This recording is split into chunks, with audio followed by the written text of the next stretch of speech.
Antes de tudo, eu queria dizer que você é muito bem-vindo a essa gravação.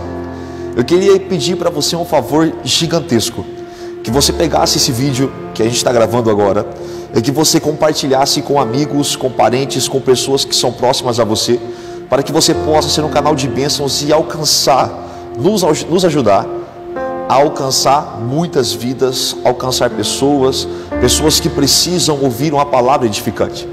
Pessoas que precisam ouvir a voz de Deus, uma voz que muito tempo ouviu. E talvez, creio eu, que você é um canal de bênção e que você pode fazer com que essa pessoa ouça novamente a mensagem que um dia inflamou o seu coração. Você com a gloriosa paz do Senhor Jesus Cristo.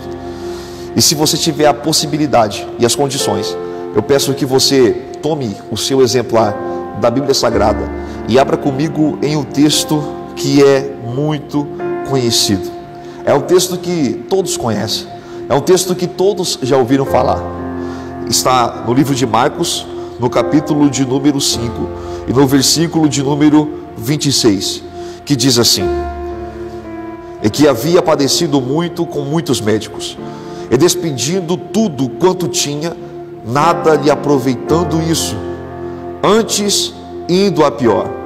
Ouvindo falar de Jesus, veio por trás entre a multidão e tocou as suas vestes, porque dizia: se tão somente tocar nas suas vestes, sararei. E logo se secou a fonte do seu sangue, e sentiu no seu corpo estar já curada daquele mal. E logo Jesus, conhecendo que poder de si mesmo saíra, voltou-se para a multidão e disse: quem tocou nas minhas vestes? E disseram-lhe os seus discípulos: vês que a multidão te aperta, e dizes: quem me tocou? E ele olhava ao redor para ver a quem isto fizera. Então a mulher, que sabia o que tinha acontecido, temendo e tremendo, aproximou-se e prostrou-se diante dele e disse-lhe toda a verdade. E ele lhe disse: filha, a tua fé te salvou, vá em paz e ser curada deste teu mal. A Bíblia Sagrada, ela é muito linda. A Bíblia Sagrada, ela fala com a gente em uma dimensão que parece que o texto que foi escrito há mais de 2000 anos atrás, ele soa e é claro, tão claro nos nossos dias atuais. A história que eu acabei de ler é uma história linda, e que, se Deus me conceder a graça de conseguir transmitir para vocês na mesma proporção que Ele me deu, eu acredito que o seu dia não vai ser mais o mesmo. Eu acredito que a sua semana, ela vai ser uma semana diferente. Eu acredito que a sua perspectiva de vida, ela vai ser muito melhor do que um dia foi. Uma vez eu estava conversando com um amigo meu, e eu perguntei assim para ele, ou melhor, disse a ele: às vezes eu tenho um pouco de dificuldade de começar uma história. Ele me disse: olha, Igor, toda história boa, ela tem que ser contada, e o primeiro passo que vai esclarecer muito para você é que você comece essa história pelo começo. O começo dessa história, ela não se inicia aqui. Esse foi apenas o desfecho. O começo da história acontece quando Jesus está em Gadara. Estando em Gadara, ele faz um grande milagre. 2 homens que estavam endemoniados naquelas redondezas, que dormiam em sepulcros, aonde as pessoas, vendo o seu estado, tentavam acorrentá-los. Tentando acorrentá-los, os demônios que estavam dentro deles eram tão poderosos e tão numerosos que eles estouravam as correntes, quebravam os elos das algemas que os prendiam naquele lugar. Isso é muito bom, isso é muito interessante, saber que os demônios são fortes, mas o poder de Jesus é maior do que todos esses demônios. O diabo, ele tem o poder de escravizar homens aí fora, mas Jesus Cristo, ele tem o poder de libertar esses homens que foram escravizados por Satanás. Quando eu leio esse texto, eu vejo Jesus Cristo se aproximando destes homens, e vendo Jesus Cristo se aproximando desses homens, é muito interessante, porque quando Jesus Cristo vai se aproximando, eles começam a rogar a Jesus para que tivesse piedade. Eles começam a rogar, pedindo para que Jesus o deixasse ir aos porcos, porque eles sabiam que eles não poderiam mais ficar naquela vida.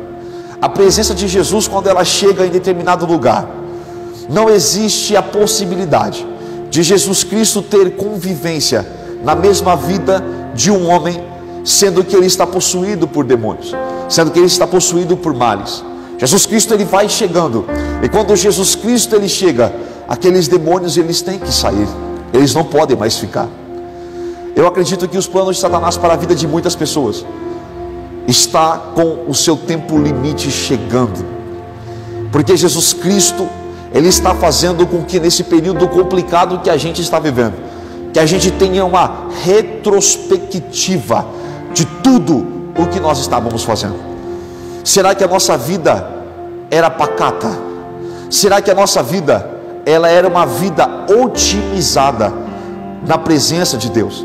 Será que nós fazíamos grandes coisas, realizávamos grandes proezas? Será que a gente se poupava? Será que a gente se derramava na presença de Deus? Aqueles homens que tinham uma vida normal, agora eles estavam possuídos, mas quando Jesus Cristo chegou, aqueles homens tiveram que ser libertados. Jesus Cristo, ele vai dar uma ordem, e ele libera que aqueles homens, aqueles demônios entram em porcos, e aqueles porcos ali são possuídos por demônios. Eles se atiram e eles morrem, e Jesus Cristo, ele é expulso daquela cidade. Ele é indesejado.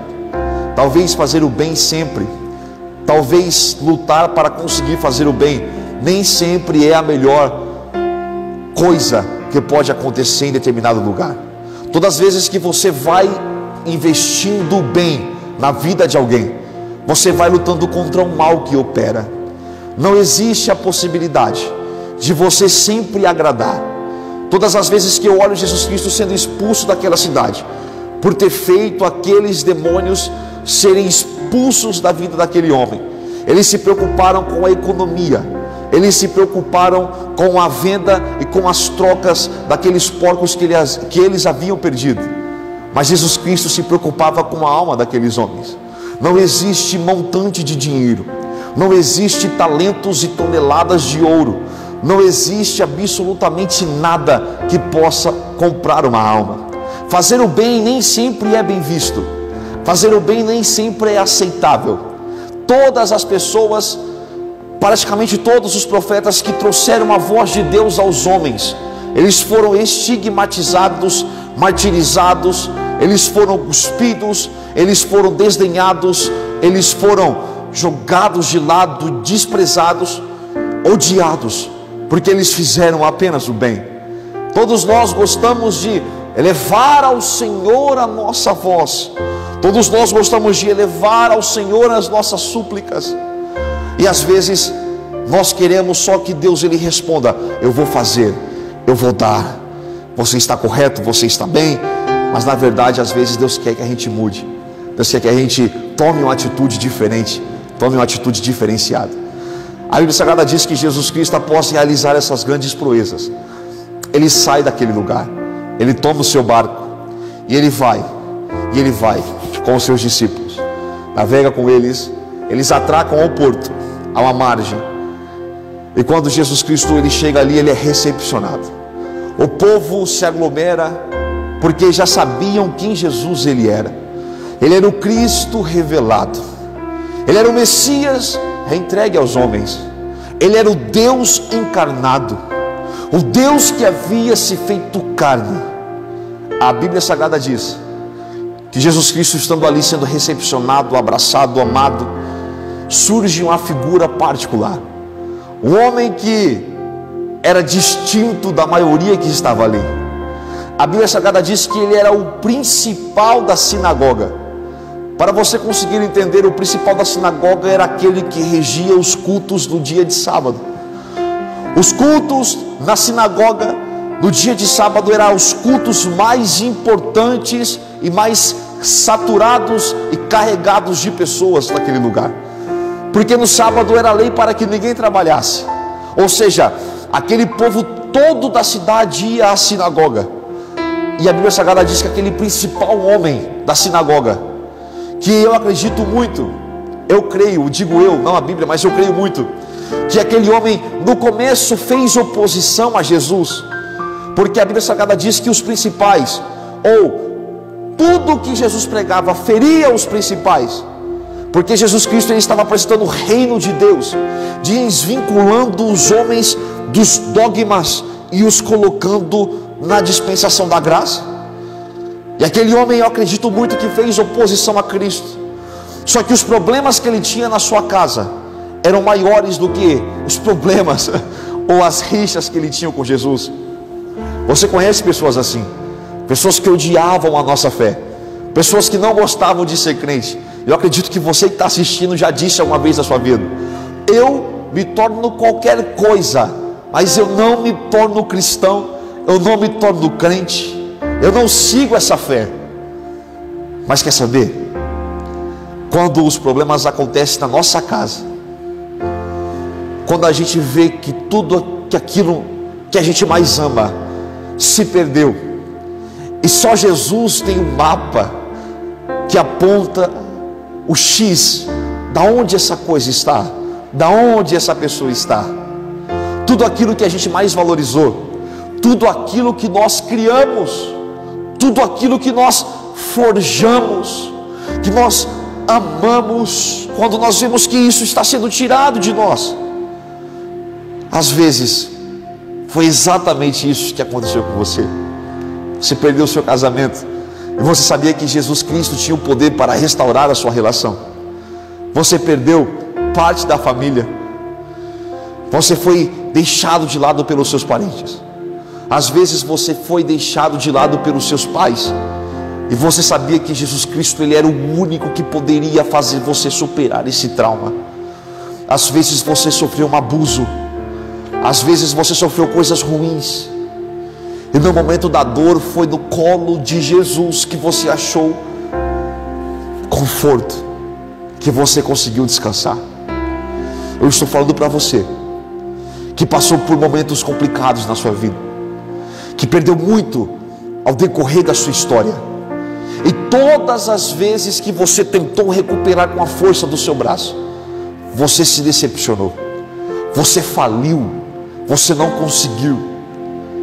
Mas Jesus ele vem descendo do seu barco, ele vem chegando, e esse homem, sabendo que Jesus Cristo está ali, o histórico que Jesus Cristo tinha de fazer grandes milagres, porque ele era o único mestre que existia em Israel e nas regiões que faziam milagres e proezas além do possível, no campo do extraordinário, no campo do sobrenatural. Enquanto muitos falavam no campo natural, no campo ordinário, Jesus Cristo ele era o único que falava: levanta e anda, que os seus olhos sejam abertos. Ele foi o único que cuspiu no chão, fez lodo com a sua saliva, passou nos olhos de um homem e disse para que lavasse no tanque de Siloé. Ele era um mestre diferente, e esse homem sabia do seu histórico, sabia do que ele fazia, e ele sabia da sua capacidade. Ele se chega até Jesus e suplica para que Jesus vá até a sua casa.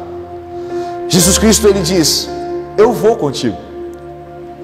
Isso para mim é uma lição muito importante.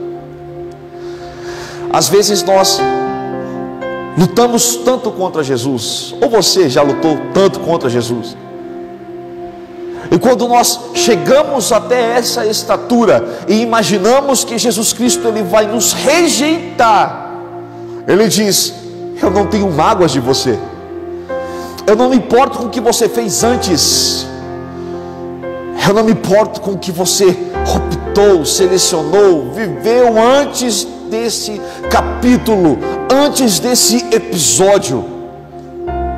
porque eu sempre li e acreditei que Jesus Cristo ele pode transformar a sua vida de uma forma incondicional, de uma forma de amor.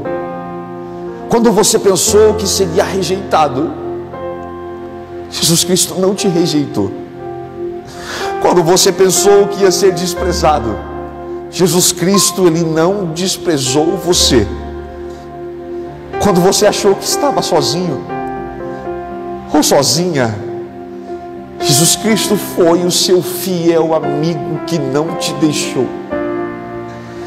E foi nas orações junto com Ele que você encontrou o conforto que há muito tempo você não sentia. E Jesus Cristo ele sai, e quando ele está indo ao encontro da filha deste homem, a Bíblia Sagrada diz que uma mulher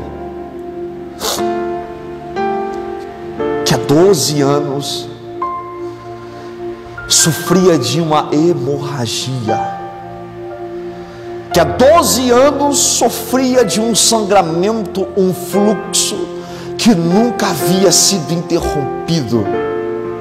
E a Bíblia Sagrada diz que essa mulher vai chegando, se aproximando, e da mesma forma que aquele homem rompeu barreiras para pedir ajuda de Jesus, essa mulher ela guarda os seus problemas para si, porque ela não podia contar qual era o seu mal, porque se ela contasse o mal que ela tinha na frente de todos aqueles homens ali, era bem provável, quase inevitável que ela morresse, porque o seu fluxo tornava impura, o seu sangramento não permitia com que ela tivesse relacionamento, que ela tocasse em ninguém, e ela esconde esse problema para ela, porque ela sabia que mesmo estando sobrevivendo, ela nunca viveu de verdade.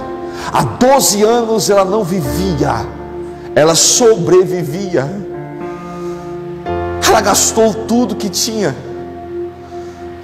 ela sobrevivia pelos cantos, pelas esquinas, pelos valados. Mas viver é muito diferente de sobreviver. Viver é algo que nós associamos à qualidade de vida. Viver é ter esperança em um momento complicado. Sobreviver não. Sobreviver é você estar um dia após o outro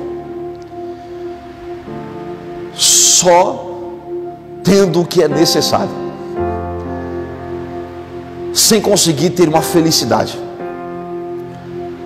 Sobreviver é não morrer, é só isso. Mas viver é diferente. Viver é conseguir sentir o sabor da doce vida a qual Deus nos deu. Viver é conseguir sentir coisas incríveis. Viver é conseguir sentir coisas inigualáveis. Viver é ser feliz. Sobreviver nem sempre. E aquela mulher há 12 anos, ela sobrevivia. Ela esconde o seu problema. E às vezes você fez exatamente isso. Você escondeu o problema que você tem. E você pegou esse problema, porque você não sabe como que os seus amigos, como que os seus irmãos iriam abordar você tendo esse problema.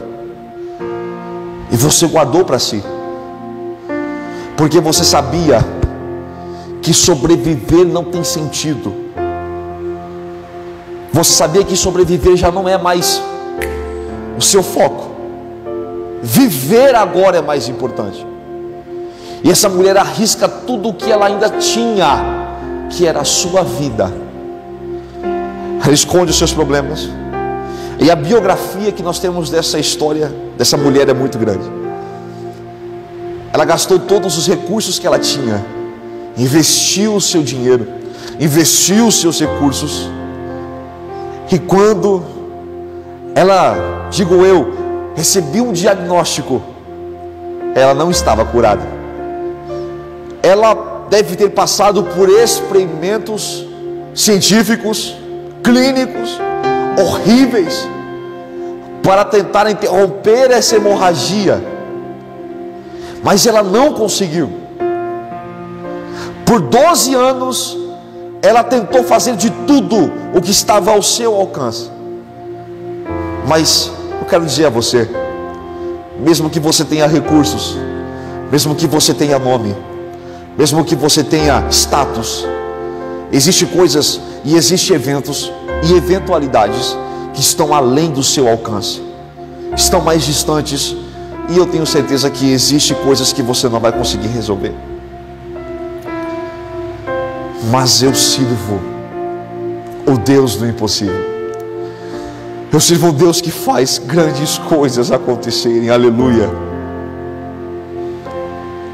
E essa mulher, quando ela está passando por essa crise, em silêncio no meio de todo mundo, a convicção dela era muito grande. Ela disse: eu preciso apenas tocar na orla dos seus vestidos. Eu acredito que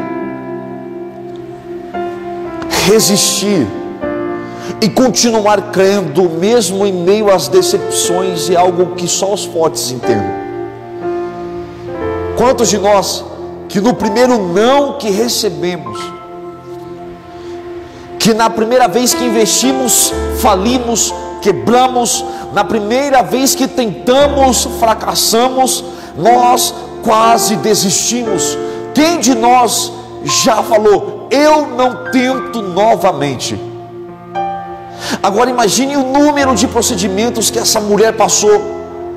Quantos e quantos medicamentos ela teve que tomar, quantos chás, etc., procedimentos ela teve que passar, mas não recebeu a cura. Mas a fé dela ainda não havia esmorecido. Eu quero te dar um conselho muito interessante aqui. Entenda isso. Coloque na sua vida algo inabalável, em um patamar aonde ninguém possa tirar. E esse elemento que você vai colocar agora, se você colocar a partir de hoje, eu tenho certeza que a sua vida ela vai ter muito mais sentido, porque o que você vai colocar aqui nós conhecemos como esperança. Às vezes o dia não é bom, às vezes a semana não é boa, o mês não é bom, o ano não é bom, como o nosso ano não está sendo. Ficar em casa, preso, eu sei que você está complicado para você nesse momento. Mas quando você coloca a esperança nesse patamar, você diz: o meu dia está ruim, a minha semana não está das melhores, mas eu tenho esperança em um futuro promissor, um futuro que tudo pode mudar. Não deu certo dessa vez, não deu certo nesse momento, não deu certo agora, mas não é porque não deu certo agora que amanhã não pode dar certo. Não é porque não deu certo hoje que mês que vem, ano que vem não pode dar certo. E essa mulher, ela tinha isso, ela tinha esse princípio. A esperança dela nunca foi abalada, porque ela sabia que ainda existia esperança. E enquanto houver esperança, ainda há possibilidade, mesmo que mínima, mesmo que zero. Se a esperança existir, a possibilidade ela é real. Aleluia. Ela se esconde, ela vai indo pelos caminhos. Eu imagino ela cobrindo a sua cabeça para não ser identificada. E ela vai por trás. Ela toca na orla do vestido de Jesus, das vestes de Jesus. Quando ela tocou, ela sentiu no seu corpo uma mudança. Ela sentiu que no seu corpo já fluxo não corria. Ela sentiu que 12 anos de batalhas e de guerras foi vencida em um toque. 12 anos de luta foi vencido em um toque. E Jesus Cristo sentiu que dele saiu virtude, e ele pergunta: quem me tocou? E os discípulos dizem: olha, mestre, o Senhor está sendo pressionado de todos os lados. Ou seja, o Senhor está sendo tocado em vários lados ao mesmo tempo. E o Senhor pergunta: quem é que me tocou? Eu vou te dizer algo muito importante. O segredo aqui não está em só tocar, porque muitos tocaram a Cristo, mas um toque apenas de uma pessoa que estava ali foi retratada como um toque que deu certo. Sabe, eu queria saber qual que é o teor e a quantidade de fé que você tem depositado no toque que você está dando, no toque que você tem investido. Qual é a porcentagem de fé? O quanto você se doou, quanto você acredita, quanto que você crê que a sua fé está depositada neste toque. As multidões oprimiam, as multidões o apertavam, as multidões o abraçavam, mas foi um toque de uma pessoa que depositou tudo que tinha. Ela toca.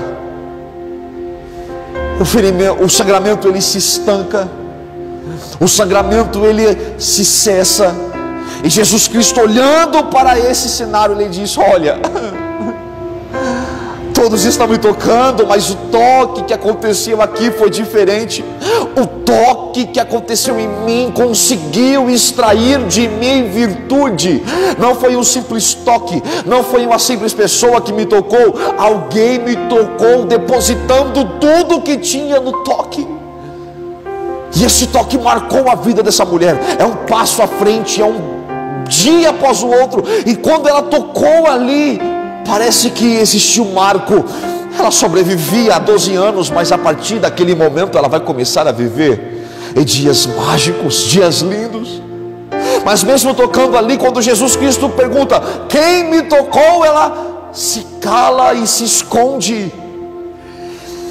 E ele responde, ou melhor, ele pergunta novamente: quem me tocou? E ela fica quieta, porque ela sabia que ela estava em um lugar onde a religião não permitia que ela estivesse. Ela estava em um lugar onde a religiosidade a separava. Ela estava em um lugar onde ela não deveria estar. A religião proibia que ela estivesse naquele lugar. E quando ela pensou que seria o fim, porque já estava em um estado, a multidão todos um olhando para o outro, alguma hora ela ia ser revelada. E quando ela olhou para essa situação, ela não conseguiu mais esconder a verdade. E ela disse: mestre, eu te toquei. Quando ela pensou que iria receber uma palavra de repreensão de Jesus, imagine Jesus dizendo para aquela mulher: você é uma imunda, você é uma impura, você não deve estar no meio da gente. Jesus olha para ela e diz: filha,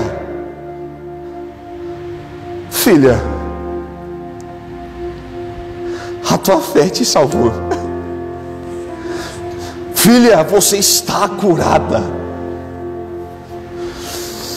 Escuta isso, irmão. A religiosidade às vezes separou você da gente. O inimigo colocou na sua mente que você não é santo o suficiente para fazer parte do nosso corpo de obreiros, do nosso corpo de membros, do corpo de Cristo. O diabo colocou na sua mente que quando você pisar nessas portas, pisar nesse solo, entrar por aquelas portas, você vai ser desprezado, expulso. Mas como homem de Deus, eu venho aqui para poder te dizer: Deus está olhando para você, está esperando que você o toque. Não apenas um toque, mas um toque real. E para que esse toque crie um vínculo com a alma. E hoje é o momento de você tomar essa atitude. Hoje é o momento em que Deus chama você de filho. Deus, Ele não quer, entenda isso, Deus não se agrada no fim de um ímpio. Deus, Ele quer que você tome essa atitude, e toda a muralha que separou você de Jesus, hoje Ele destrói e esmigalha. Há quanto tempo faz que você não sente Jesus de novo? E hoje Jesus, Ele está falando contigo, e Ele tem chamado você de filha, de filho, e filho amado. eu estou encerrando essa mensagem. E eu quero orar por você. Deus, feche os seus olhos. Deus, nós estamos aqui, Pai, porque nós sabemos que tudo o que está acontecendo, o Senhor permitiu. Porque nada foge do seu controle, Pai. E nesse momento em que nós estamos em casa, eu particularmente não estou, mas os meus irmãos que estão em casa, que têm a possibilidade de ter um tempo para se autoanalisar. E esses homens que há tanto tempo dedicaram a sua vida na sua obra, se esforçaram, se doaram, mas há muito tempo estão distantes, Pai. Mas eles têm medo de voltar, porque eles têm medo de sofrer represália, de ser humilhados. E o Senhor hoje os trata como filhos, e os resgata novamente, Pai. Eu peço ao Senhor que toque no coração de cada pessoa que está ouvindo essa mensagem, que conseguiu chegar até aqui, que conseguiu chegar até o fim dessa mensagem. Coloque a esperança no coração deles, Pai, em um patamar que eles não perderão novamente. Abençoe a vida dos seus filhos. É isso, Pai, que nós pedimos ao Senhor, em nome de Jesus Cristo. Amém e amém.